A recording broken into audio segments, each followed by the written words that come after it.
guys, it's Dorothy and welcome back to my channel. In today's video, we're going to go into the next part of Crank by Ellen Hopkins.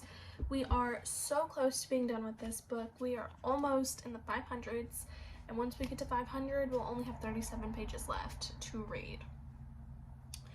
So let's get right into this video. This video may contain sensitive topics and foul language. If you do not wish to continue, please click off the video now. You have been warned.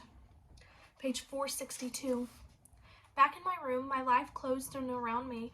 I was no longer my own. Mom had poured through all my stuff, scored my journal, letters, and address book. She did find a bit of evidence, a crumpled Marlboro wrapper, and a new lighter. Hey, it made her day to discover I was hardcore tobacco user. More lectures, more useless promises on my end. She went off to work on her book. A sudden wave of exhaustion swallowed me. I'd walked through the last few days in a total haze. My system had finally purged itself of go fast. It was time to shut down. I laid down, surrendered myself to the comfort of dreams. Resolutions. I awoke the next morning semi-refreshed. As I got myself ready for school, I made the following resolutions. 1 week to the end of the quarter, grades slipping into gutter, I would ask for some extra credit work. I would help out more around the house, show my parents I was grateful for the many things they'd given me. I would write to my grandma once a week, even if she might not be sure who the letters were from. I would reconnect with old friends and my dad. I would finish up the many projects I started while under the influence, a macrame wall hanging, a portrait of John Lennon, a song I'd written about my walk with the monster. I would never shoot up again. I would smoke less, toot less, keep my bad habits manageable. Notice I didn't say quit them. I would also avoid sipping other people's blood. I would go to the Planned Parenthood and get the pill. Making love with Chase was awesome, and we didn't need a baby spoiling that. The problem with resolutions is there's only as solid as the person making them. Other problems. Mess with a teacher, even one that has always liked you in the past. You're liable to get screwed. Ditch their classes. They might give you makeup work, but they don't have to. I was 4 out of 7 toward screwed. I tried hooking up with Sarah. She was nice but had moved on to more reliable friends, straight friends. Trent knew exactly what with his sister, and so with me. The Avenue most definitely wasn't his scene. On the home front, I couldn't buy Scott's trust by washing windows or vacuuming. I had zero idea how to turn it around.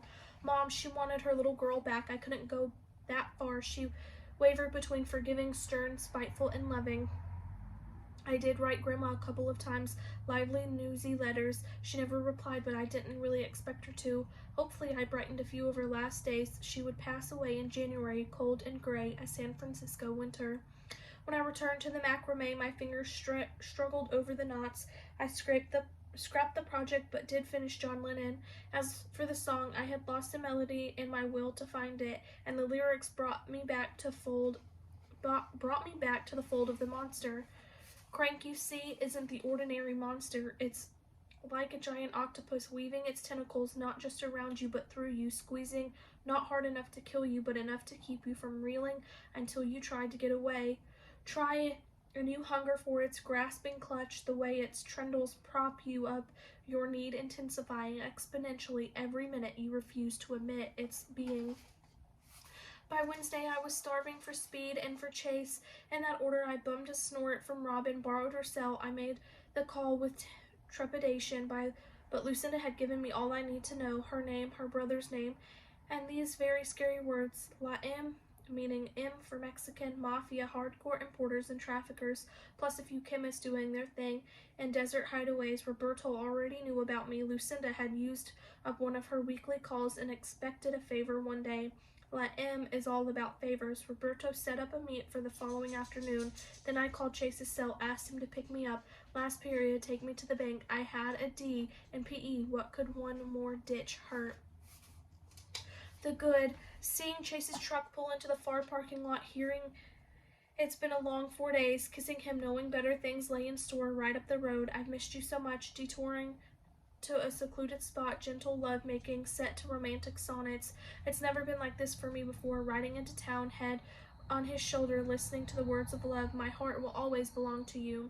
He was the second person to tell me that. The first, well, he had his Giselle. The bad. Noticing the letter lying open on the passenger side floor, I was going to tell you. Chase had been accepted to USC, the University of Southern California. They have an awesome film school, early graduation, a full scholarship for him, a dream come true. I'll leave after Christmas break. For me, a dream of or three annihilated. I didn't know what to say. Please don't cry, it's not so far away. It might as well be clear across the globe, out of sight, out of mind. And the ugly, I was still upset when we pulled up to the bank. I was a ton more upset when their teller informed me that Mom had restricted access to my own account. Okay, it dwindled considerably, but I had to have the cash the next day. You should not stand a guy like Roberto up, and I was in serious want a fabulous bender. I'm not sure which one of the two made me more panicky. I asked Chase if I could borrow some money, but when I told him why, he told me I was nuts and took me home. I didn't even say goodbye, just slammed the door and went to check the mailbox. I figured I'd better keep checking, and until my report card arrived, it wasn't there, but something a whole lot better was 2 letters from Citibank. Inside one was Mom's new credit card, inside the other was a pin. I did think twice about using the Visa, maybe even 3 or 4 times, but it was just so easy, like fate had mailed it directly to me. Mom wouldn't miss it for weeks, and then I would deny ever having laid eyes on the thing. Robin gave me a ride to meet Roberto. He didn't look near as scary as he really was. The buy was a piece of cake except for one thing. Roberto wouldn't deal less than half-ounce quantities. That much straight from the source was relatively cheap, and Visa paid for it. I didn't need it all. Of course, the plan was to sell some so my own stash would be free. Every dealer thinks that until their nose gets busy. That's what I became that day, a dealer. I had just taken a very big step in the hierarchy of the monster. I'm going to leave it off right there, and I will see you guys in the next video. Bye.